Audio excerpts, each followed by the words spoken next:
Welcome friends, welcome to India சமையல். இன்னைக்கு வீடியோவில் ஹெல்த்தியான ஸ்நாக்ஸ் ரெசிபி. 1 கப் கவுனி அரிசி இருந்தால் போதும். சிம்பிளான ரெசிபி உங்களுக்கு நான் செஞ்சு காமிக்க போகிறேன். வாங்க எப்படி பண்ணலாம்னு சொல்லி பார்க்கலாம். பாருங்கள் ஃப்ரெண்ட்ஸ்,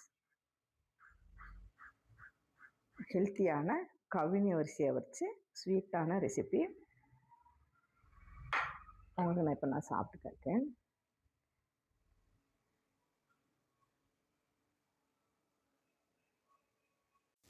இப்போ ஒரு கடாய் எடுத்துக்கலாம்.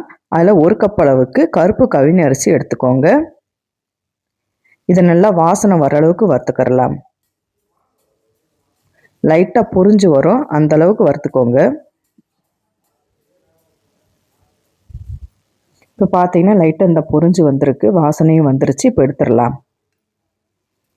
எடுத்து ஒரு தட்டில் போட்டு நல்லா ஆற வச்சுருங்க. இப்போ அதே கடாயில் 1 டீஸ்பூன் அளவுக்கு நெய் சேர்த்துடலாம். நெய் நல்லா சூடானதுக்கப்புறமா 1 கப் அளவுக்கு தேங்காய் துருவல் சேர்த்துடலாம். தேங்காய் துருவலை நம்ம ட்ரை ரோஸ்ட்டாக வறுத்துக்க போகிறோம். இப்போ இந்த ஈரத்தன்மையெல்லாம் போயிடுச்சு. இந்த ஸ்டேஜில் 2 டீஸ்பூன் அளவுக்கு எள்ளு சேர்த்துடலாம். நீங்கள் கருப்பு எள்ளு, வெள்ளை எள்ளு எது வேணுனாலும் சேர்த்துக்கலாம். நான் 2 எள்ளுமே கலந்தது சேர்த்துருக்கேன். இப்போ சேர்த்துட்டு நல்லா மிக்ஸ் பண்ணிக்கிறலாம். ஸ்டவ்வை நீங்கள் லோ ஃப்ளேமில் வச்சு கலந்து விட்டுக்கோங்க. கருக விடாமல் கலந்துக்கிறலாம். இப்போ இந்த அளவுக்கு நல்லா வறுபட்டுருச்சு. இந்த ஸ்டேஜில் 1/2 கப் அளவுக்கு நாட்டு சர்க்கரையை ஆட் பண்ணிக்கிறலாம். நீங்கள் ஸ்வீட் கொஞ்சம் அதிகமாக சாப்பிட்றவங்களா இருந்துச்சுன்னா 3/4 கப்பு கூட சேர்த்துக்கோங்க. இப்போ இந்த ஸ்வீட்லேருந்து கொஞ்சம் அந்த ஈரத்தன்மை வெளியே வரும். அந்த சூடாக இருக்கனால 1/4 டீஸ்பூன் அளவுக்கு ஏலக்காய் தூள் சேர்த்துடலாம். இப்போ சேர்த்துட்டு நல்லா கலந்து விட்டுக்கோங்க.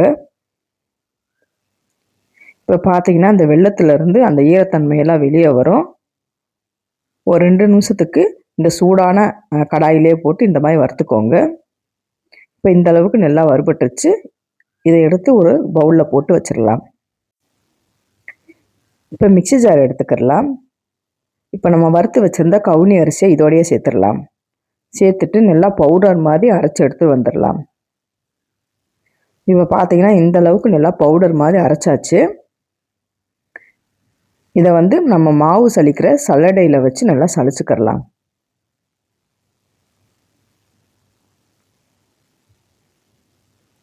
நல்லா நைஸாக அரைச்சிக்கிட்டிங்கன்னா சலிக்கிறதுக்கு ரொம்ப ஈஸியாக இருக்கும். இப்போ இந்த அளவுக்கு நல்லா சலிச்சுக்கோங்க. இப்போ பார்த்தீங்கன்னா நல்லா சலிச்சாச்சு. எனக்கு கொஞ்சமாக தான் குருணை இருக்குது. இப்போ மாவு பதத்துக்கு நல்லா இருக்குது. இது எனக்கு 1 கப் அளவுக்கு மாவு வந்திருக்கு. இந்த மாவுக்கு தேவையான அளவுக்கு உப்பு சேர்த்துடலாம். ஒரு 1/4 டீஸ்பூன் அளவுக்கு மட்டும் உப்பு சேர்த்துக்கோங்க. உப்பை சேர்த்துட்டு நல்லா கலந்து விட்டுக்கிடலாம். இப்போ கலந்து விட்டதுக்கப்புறமா நல்லா சூடான தண்ணி கொஞ்சம் கொஞ்சமாக சேர்த்து ஒரு கரண்டியை வச்சு இந்த மாதிரி மிக்ஸ் பண்ணிக்கிடலாம். சூடாக இருக்கும், நம்ம கையில் வச்சு பிணைய முடியாது. கரண்டியை வச்சு இந்த மாதிரி மிக்ஸ் பண்ணிக்கிட்டே இருக்கலாம். தண்ணி பார்த்து சேர்த்துக்கோங்க, ரொம்பவும் அதிகமாக வேண்டாம். நம்ம கொழுக்கட்டைக்கு பிணையமும் பாருங்கள், அந்த அளவுக்கு தண்ணி ஊற்றிக்கிட்டால் போதும். 2 டீஸ்பூன் அளவுக்கு மட்டும் அரிசி மாவு சேர்த்துக்கோங்க. இப்போ அரிசி மாவு சேர்த்துட்டு கொஞ்சமாக தண்ணி சேர்த்துக்கோங்க. சேர்த்துட்டு இப்போ நல்லா சாஃப்டாக பிணைஞ்சிக்கிடலாம். ரொம்பவும் டைட்டாக இல்லாமல் ஓரளவுக்கு நல்லா சாஃப்டாக பிணைஞ்சாச்சு. இப்போ கொஞ்சமாக இந்த மாதிரி மாவு எடுத்துட்டு நம்ம கொழுக்கட்டைக்கு நம்ம பண்ணுவோம் பாருங்கள், அது மாதிரி நல்லா உருட்டிக்கோங்க. இந்த மாதிரி கையில் வச்சு நல்லா இந்த மாதிரி தட்டிக்கிடலாம். கொஞ்சம் பக்குவமாக பண்ணிக்கோங்க. நடுவில் நம்ம செஞ்சு வச்சுருந்த பூரணத்தை 1 டீஸ்பூன் அளவுக்கு சேர்த்துடலாம். இப்போ சேர்த்துட்டு கையில் கொஞ்சம் நெய் இல்லைன்னா எண்ணெய் எது வேணும்னாலும் சேர்த்துக்கோங்க. சேர்த்துட்டு இந்த மாதிரி உருண்டை பிடிச்சிக்கிடலாம்.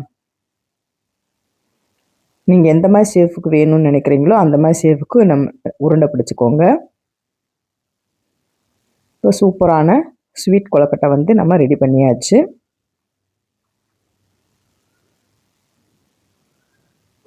நான் உங்களுக்கு இன்னொன்று செஞ்சு காமிக்கிறேன். கொஞ்சமாக இந்த மாதிரி மாவு எடுத்துக்கோங்க. கையில் இந்த மாதிரி தட்டிட்டு எண்ணெயோ இல்லை நெய்யோ இந்த மாதிரி தடவிக்கோங்க. தடவிட்டு இந்த மாதிரி தட்டிக்கிறலாம். சென்டரில் கொஞ்சமாக பூரணத்தை சேர்த்துக்கோங்க. சேர்த்துட்டு நல்லா உருட்டிக்கிட்டிங்கன்னா கொழுக்கட்டை ரெடி.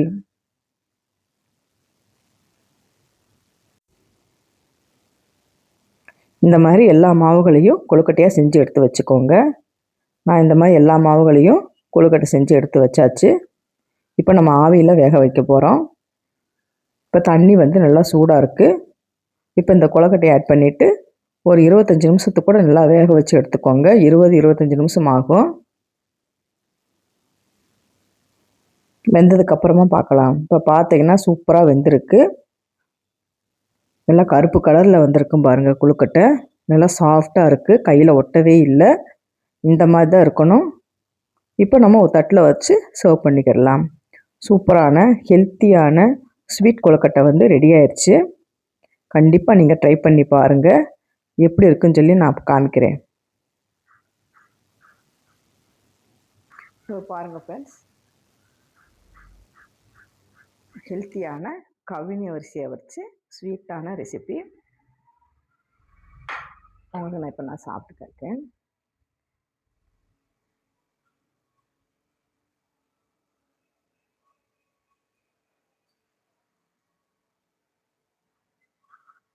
எவ்வளோ சாஃப்டாக இருக்குன்னு பாருங்கள்.